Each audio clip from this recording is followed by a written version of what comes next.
అందరికీ నమస్కారం. కున్సల్ శ్రీనివాస్ ఛానల్ స్వాగతం. ఫస్ట్ టైం చూసినప్పుడే సబ్స్క్రైబ్ చేసుకుని సరిపోద్ది. మన 1700 వీడియోలు పైగా ఉన్నాయి.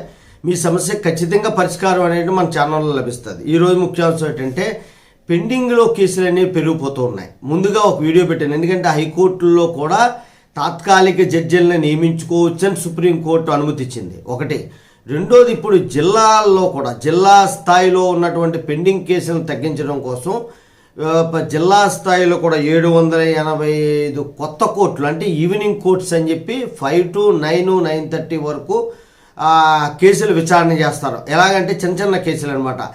చిన్న కేసులు 3 సంవత్సరాల లోపు శిక్ష పడే కేసుల్ని ఈవినింగ్ విచారణ చేసి సమస్యను పరిష్కరించి కేసుల్ని అత్యంత త్వరగా డిస్పోజ్ చేసేటువంటి ప్రక్రియలో భాగంగా ఇక్కడ కూడా రిటైర్డ్ జడ్జెస్ ఎవరు ఉన్నారో వాళ్ళని ఈవినింగ్ 5 to 9 కానీ 10 కానీ ఒక కోర్టు పెట్టి ఈ కోర్టు ఆవరణలోనే ఇమీడియట్గా పరిష్కరించే విధంగా చర్యలు తీసుకోవడానికి ప్రయత్నాలు జరుగుతున్నాయి. ఇవన్నీ కూడా సక్సెస్ అయితే కోర్టులు అత్యంత త్వరగా కేసులు అనేవి పరిష్కరించబడతాయి.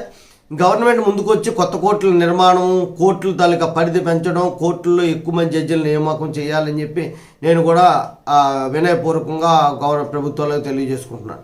జై హింద్, భారత మాతా కీ జై.